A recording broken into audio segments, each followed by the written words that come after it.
నమస్కారం, welcome to Ahalya news. ఈనాటి వార్తలు. ఏపీలో సువర్ణ అధ్యాయం మొదలైందని, రాయలసీమ రతనాల సీమగా మారబోతుందని ముఖ్యమంత్రి చంద్రబాబు నాయుడు ప్రకటించారు. జొన్నగిరిలో గోల్డ్ మైన్స్ ప్లాంట్ ని ప్రారంభించిన సీఎం ఒకప్పుడు కేజీఎఫ్, ఇప్పుడు జేజీఎఫ్ అంటూ వ్యాఖ్యానించారు. సాయికృష్ణ ఘటనపై కుల రాజకీయం చేస్తున్నారంటూ గొడ్డలి పార్టీపై తీవ్ర స్థాయిలో మండిపడ్డారు. బుధవారం జొన్నగిరిలో గోల్డ్ మైన్స్ ప్లాంట్ ప్రారంభించిన అనంతరం ముఖ్యమంత్రి చంద్రబాబు నాయుడు మాట్లాడారు. ఏపీలో సువర్ణ అధ్యాయం మొదలైంది. జొన్నగిరి గోల్డ్ మైన్స్ తో ఇక్కడ ప్రజల జీవితాలు మారుతాయి. గతంలో జొన్నగిరిని స్వర్ణగిరిగా పిలిచేవారు. ఇప్పుడు మన దగ్గర కూడా బంగారం ఉత్పత్తి కాబోతుంది. భవిష్యత్తులో దేశమంతా జొన్నగిరి గురించి మాట్లాడుతుంది అని సీఎం చంద్రబాబు తెలిపారు. ఒకప్పుడు కేజీఎఫ్, ఇప్పుడు జేజీఎఫ్. చమురు తర్వాత దేశంలో ఎక్కువ దిగుమతి అయ్యేది బంగారమే. రాయలసీమలో సిర్లు పండించేందుకు సాగునీటి ప్రాజెక్టుల్ని శరవేగంగా పూర్తి చేస్తున్నామని ఈ సందర్భంగా తెలియజేశారు. సాయికృష్ణ ఘటనపై స్పందిస్తూ గొడ్డలి పార్టీపై చంద్రబాబు తీవ్రంగా మండిపడ్డారు. సాయికృష్ణ ఘటనపైన కుల రాజకీయం చేశారు. పవన్ కళ్యాణ్ పై ఇష్టానుసారంగా నోరు పారేసుకున్నారు. సాయికృష్ణ కేసులో లబ్ధి పొందాలని చూశారు. అబద్దాలు చెప్పడంలో గొడ్డలి పార్టీ నాయకుడు దిట్ట అని వ్యాఖ్యానించారు. కులమతాల పేరుతో గొడ్డలి పార్టీ విషం చిమ్ముతోంది. నేరాలు ఘోరాలు చేసి రాజకీయ రంగు పులుముతుందని మండిపడ్డారు. అదే మరిగా ఇక్కడ ఈ నియోజకవర్గంలోనే మనం క్లియర్ చేశాం. డ్రోన్ అప్లికేషన్స్ అన్ని కూడా చేయడానికి ఇక్కడ ఒక పరిశ్రమ వస్తా ఉంది. దానికి రోడ్డు కావాలి, యాక్సెస్ లేదన్నారు. 10 కోట్లు కావాలంటే ఈ రోజు హామీ ఇస్తున్నా. ఆ 10 కోట్లేసి ఆ పరిశ్రమ ఈ నియోజకవర్గానికి తెచ్చే బాధ్యత మేము తీసుకుంటాం. ఓర్వకల్లు పారిశ్రామిక కేంద్రంగా తయారు చేస్తున్నాం. అక్కడ విమానాశ్రయం కూడా పెట్టాం. కర్నూలుకి మీకు అందరికీ హామీ ఇస్తున్నాం. వీలైనంత తొందరలోనే హైకోర్టు బెంచ్ని ముందు అవసరమైన సర్క్యూట్ బెంచ్ పెట్టి మళ్లీ హైకోర్టు బెంచ్ని పెట్టే బాధ్యత ఈ ప్రభుత్వం తీసుకుంటామని మీ అందరికీ హామీ ఇస్తున్నా. ఇంకొక పక్క కడపలో 2028కి ప్రారంభమయ్యే విధంగా స్టీల్ ప్లాంట్ తీసుకొస్తాం. గడచిన ప్రభుత్వాలు కానీ నాయకులు డ్రామాలు ఆడారు. బ్రహ్మణి స్టీల్ అన్నారు, భ్రమ కల్పించారు, పెద్ద అవినీతి చేశారు. తర్వాత ఫౌండేషన్ వేశారు. అది ఎక్కడుందో తెలియదు. కానీ హామీ ఇస్తున్నా, 3వ తారీఖు పనులు ప్రారంభించి 2028కి రాయలసీమ స్టీల్ ఫ్యాక్టరీ తెచ్చే బాధ్యత ఈ ప్రభుత్వానికి మరొక్కసారి హామీ ఇస్తున్నా. కొప్పర్తి ఇండస్ట్రియల్ నోడ్ అభివృద్ధి చేశాం. తిరుపతిలో రాయల్ ఎన్ఫీల్డ్ వస్తా ఉంది. నేను చిన్నప్పుడు కూడా రాయల్ ఎన్ఫీల్డ్ లో దర్జాగా మెజెస్టిక్ గా తిరిగేవాళ్ళం. మళ్లీ హామీ ఇస్తున్నా, రాయలసీమని రాయల్ సీమగా తయారు చేసే బాధ్యత మాది. రాయలసీమ అంటే ఆ రాయల్టీ రావాలి. మీరెక్కడికి పోయినా కాళ్ళరెగరేసుకుని నాది రాయలసీమ అని పులివెందుల పర్యటనలో భాగంగా వైఎస్ఆర్సీపీ అధ్యక్షుడు మాజీ ముఖ్యమంత్రి వైఎస్ జగన్ భూమయ్య గారి పల్లెలో నూతనంగా నిర్మించిన గట్టు శ్రీ లక్ష్మీ నరసింహస్వామి ఆలయ ప్రారంభోత్సవంలో పాల్గొన్నారు. అనంతరం సీనియర్ నేత ఓబులరెడ్డి శ్రీ రామిరెడ్డి కుటుంబాన్ని పరామర్శించారు. వేముల మండలం భూమయ్య గారి పల్లె గ్రామంలో బుధవారం నూతనంగా నిర్మించిన గట్టు శ్రీ లక్ష్మీ నరసింహస్వామి ఆలయ ప్రారంభోత్సవ కార్యక్రమంలో వైఎస్ఆర్సీపీ అధ్యక్షుడు వైఎస్ జగన్ పాల్గొన్నారు. ఆలయానికి చేరుకున్న జగన్ కు అర్చకులు వేద మంత్రోచ్చరణ మధ్య పూర్ణ కుంభంతో ఘన స్వాగతం పలికారు. ఆలయ ప్రారంభోత్సవంలో పాల్గొని ప్రత్యేక పూజలు నిర్వహించిన వైఎస్ జగన్ కలశ శంకుస్థాపన కార్యక్రమంలో పాల్గొన్నారు. స్వామివారికి నిర్వహిస్తున్న సుదర్శన హోమంలో పాల్గొని ప్రత్యేక పూజలు చేశారు. గట్టు శ్రీ లక్ష్మీ నరసింహ స్వామి వారి దీవెనలు రాష్ట్ర ప్రజలందరికీ భక్తులందరికీ ఉండాలని, ప్రజలు సుఖ సంతోషాలతో ఆయురారోగ్యాలతో ఉండాలని స్వామివారిని ప్రార్థించారు. పర్యటన సందర్భంగా పార్టీ నాయకులు, కార్యకర్తలు, అభిమానులు పెద్ద సంఖ్యలో హాజరై వైఎస్ జగన్ కు ఘన స్వాగతం పలికారు. సమాజంలో మార్పు తెచ్చేందుకే కఠినమైన విద్యాశాఖను ఎంచుకున్నారు. పెంచుకున్నామని మంత్రి నారా లోకేష్ తెలిపారు. ఉపాధ్యాయులు, తల్లిదండ్రులు, అధికారుల సమిష్టి కృషితో దేశంలోని ఆదర్శవంతమైన ఏపీ మోడల్ ఎడ్యుకేషన్ సాధిద్దామని పిలుపునిచ్చారు. సంస్కరణలు పూర్తయ్యాయని, ఇక టీచర్ల బోధనపైన శ్రద్ధ వహించాలని సూచించారు. మోపిదేవిలో 1.4 కోట్లతో నిర్మించిన హైస్కూల్ నూతన భవనాలని మంత్రి ప్రారంభించారు. అవనగడ్డ నియోజకవర్గం మోపిదేవి మండలం కొక్కిలిగడ్డలో P4 పథకం కింద దాతల సహకారంతో 1.4 కోట్లతో నిర్మించిన జెడ్పీ హైస్కూల్ నూతన భవనాలని విద్యాశాఖ మంత్రి నారా లోకేష్ ప్రారంభించారు. ఈ సందర్భంగా మంత్రి మాట్లాడుతూ సమాజంలో మార్పు తెచ్చేందుకే అత్యంత కఠినమైన విద్యాశాఖను ఛాలెంజ్ గా స్వీకరించాను. గత 2 ఏళ్లలో విద్యా వ్యవస్థలో సంస్కరణలన్నీ పూర్తి చేశాం.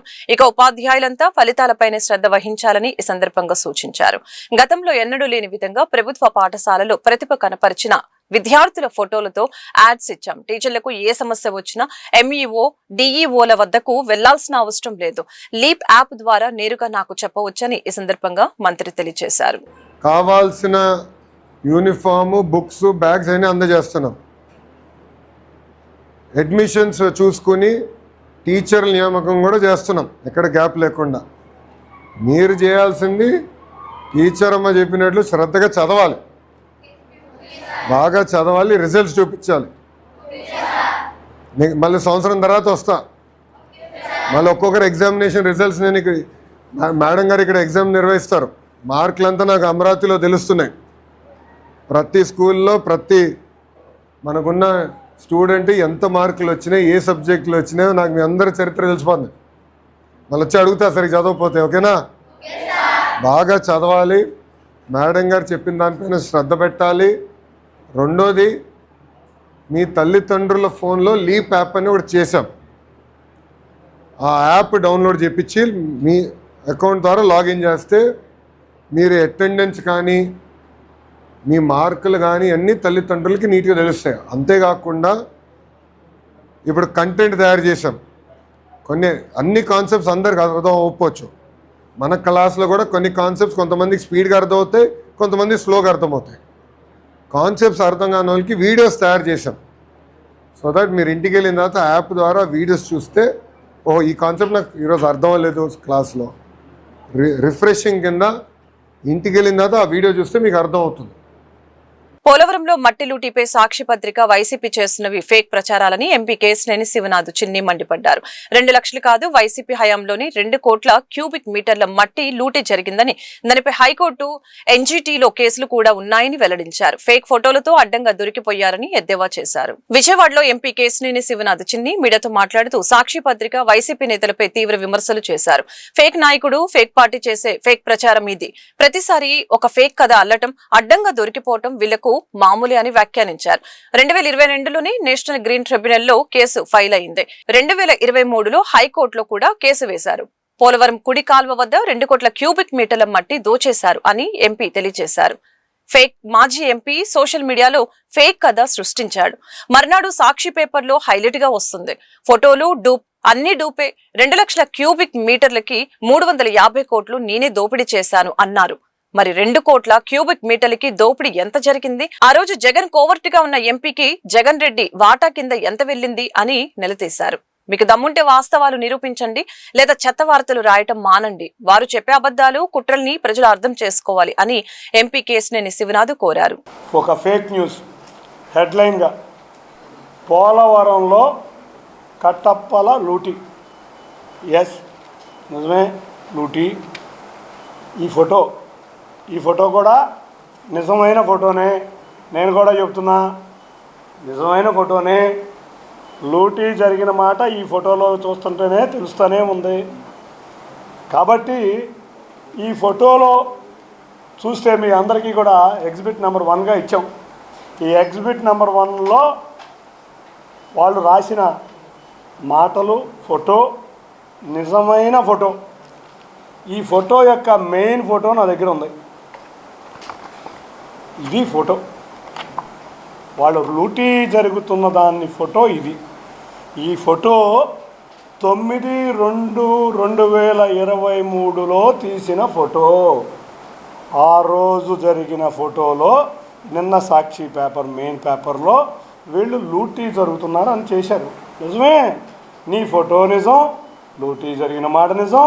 2023లో జరిగిన ఈ ఫోటో దీంట్లో కూడా చూస్తే జీటీఆర్ అంటే ఎవరు, జీటీఆర్ లారీల దగ్గర మీద పేరు జీటీఆర్ అంట. మరి లారీలు కూడా అక్రమ దోపిడీ చేసింది నిజం.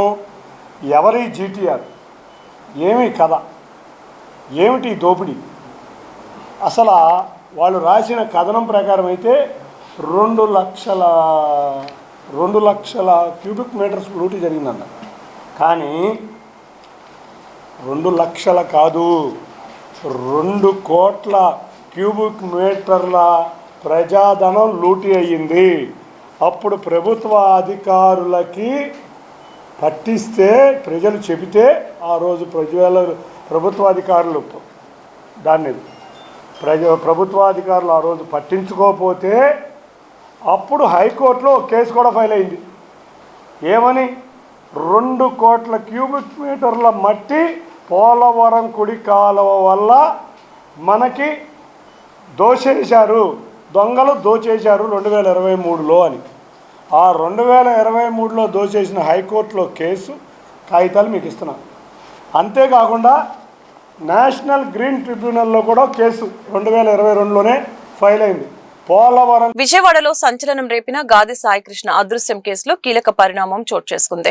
ఇది అదృశ్యం కేసు కాదని, పోలీస్ కస్టడీలో జరిగిన లాకప్ డెత్ అని ప్రత్యేక దర్యాప్తు బృందం సిట్ తేల్చింది.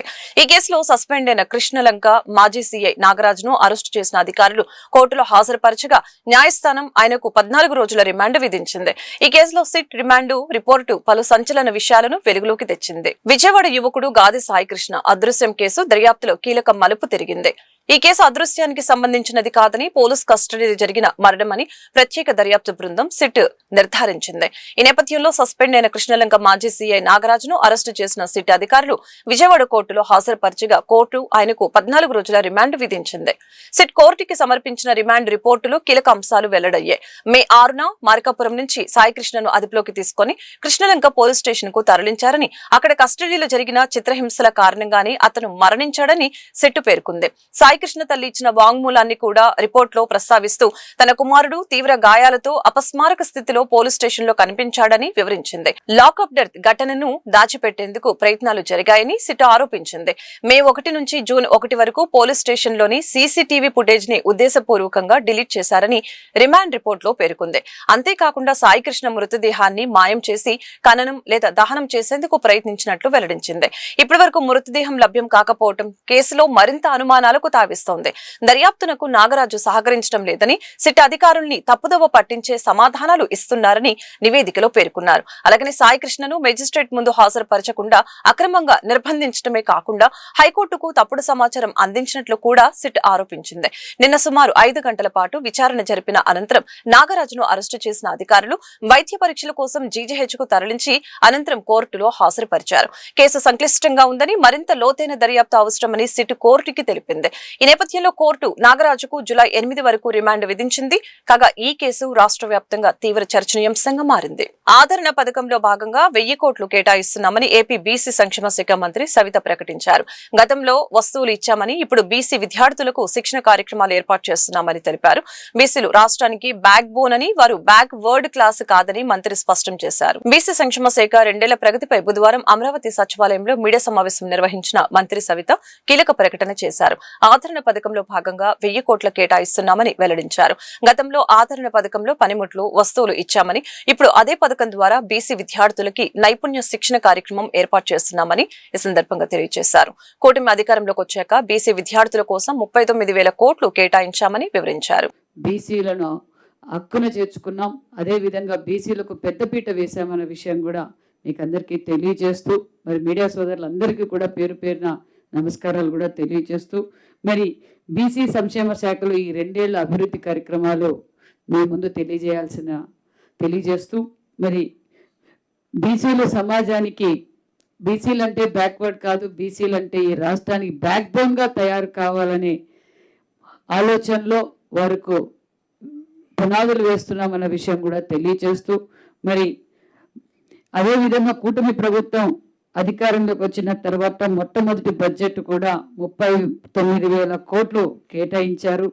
అదేవిధంగా రెండో బడ్జెట్లో మరి 47,000 కోట్లు కేటాయించడం, మూడో బడ్జెట్లో 51,000 కోట్లు కేటాయించి మరి ప్రథమ భాగం మరి సింహ భాగం బీసీలకే కేటాయించారన్న విషయం కూడా తెలియజేస్తూ అదేవిధంగా ఇది బీసీల పట్ల కూటమి ప్రభుత్వంకు ఉన్న చిత్తశుద్ధి అని మరొక్కసారి నిరూపించుకున్నామన్న విషయం కూడా తెలియజేస్తున్నాం.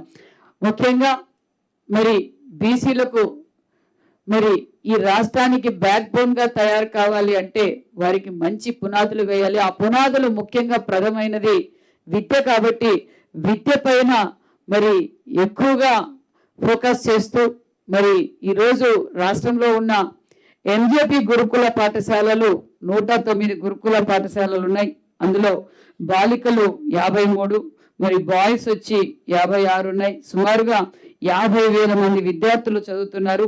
మరి కొత్తగా మరి ప్రజాప్రతినిధులు బీసీ సంఘాలు వారు కోరిక మేరకు, ఎందుకంటే ఎంజేపీ స్కూల్స్కి చాలా డిమాండ్ ఉంది, మరి చాలా ప్రెషర్స్ ఉన్నాయి, పిల్లలకి నాణ్యతమైన విద్య కావాలి అంటే గురుకుల పాఠశాలలు మరిన్ని కావాలని మరి కోరిక మేరకు మరి గతంలో 14-19లో 107 ఉండేటివి. మరి ఈ ప్రభుత్వం వచ్చిన తర్వాత మరి గతంలో 2 శాంక్షన్ చేశాం. ప్రజల సమస్యలే ప్రాధాన్యం అంటూ మంత్రి కొలుసు పార్థసారథి డైలీవర్ ఎమ్మెల్యే కార్యక్రమంలో గంటన్నర పాటు ప్రజలతో ప్రత్యక్షంగా మాట్లాడారు. కూటమి ప్రభుత్వం వచ్చాక 4.51 లక్షల ఇళ్ల నిర్మాణం పూర్తయిందని, డిసెంబర్ నాటికి మరొక 4 లక్షల PMAY ఇల్లు పూర్తి చేస్తామని వెల్లడించారు.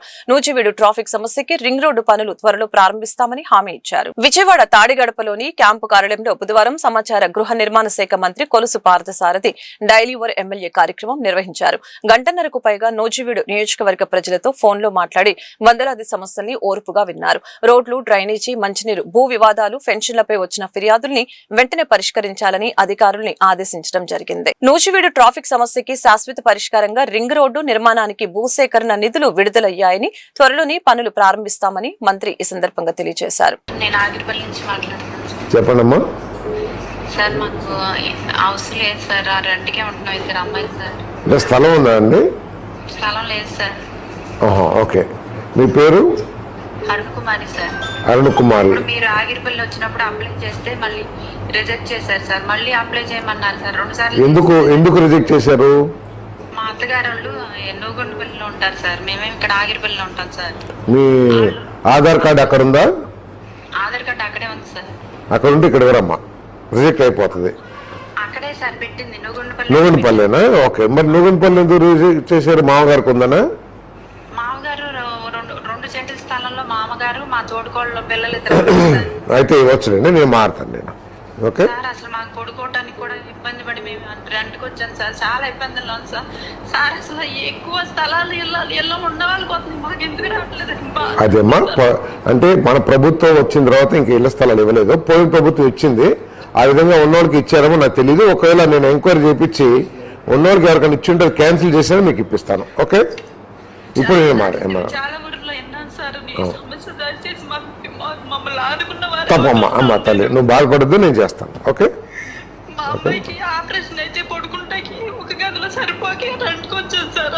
లేదమ్మా, నేను ఇమ్మీడియట్ గా నేను చూసి ఎక్కడన్నా ఉంటే ఏదైనా స్థలం చేసి పెట్టమని ఎంఆర్ఓ చెప్తాను నేను. ఓకే. Thank you.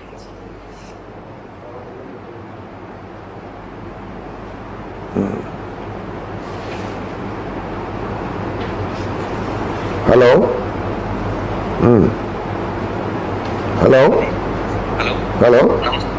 నమస్తే అండి. మాది కన్సన్పల్లి అండి, ఆయిల్పల్లి మండలం. చెప్పండి.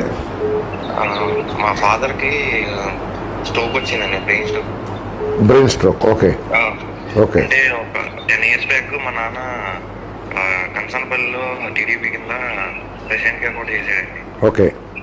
చేస్తే ఇప్పుడు బాగా మంచంలో పడిపోయాడండి. ఓకే. 20 days వచ్చి ఒక 20K. అదే నేనేం చేయాలని ఆశిస్తున్నారు మీరు? అంటే మా నాన్నకి 15,000 పెన్షన్ ఒకటి పెట్టించాను. అంటే 15,000 పెన్షన్ ఒక మంత్రి లేకపోతే ఒక ఎమ్మెల్యే రికమెండేషన్ మీద రాదు. తనని అక్రమంగా అరెస్టు చేసి స్టేషన్ లో నిర్బంధించిన సీఐలు గంగా వెంకటేశ్వరరావు, వంశీధర్, ఎస్ఐ మధు పవన్లని కంటెంప్ట్ ఆఫ్ కోర్టు కింద హైకోర్టు నోటీసులు ఇచ్చిందని అంబటి రాంబాబు వెల్లడించారు. గుంటూరు జిల్లా వైఎస్ఆర్సీపీ కార్యాలయంలో ఆయన లీగల్ సెల్ తో కలిసి మీడియాతో మాట్లాడారు. తన ఇంటిపై దాడి చేసిన వారిపై ఎలాంటి కేసులు బనాయించకుండా తనని స్టేషన్ కి తీసుకుని వెళ్లి కస్టోడియల్ టార్చర్ పెట్టారని గతంలో కోర్టును ఆశ్రయించినట్లు తెలిపారు.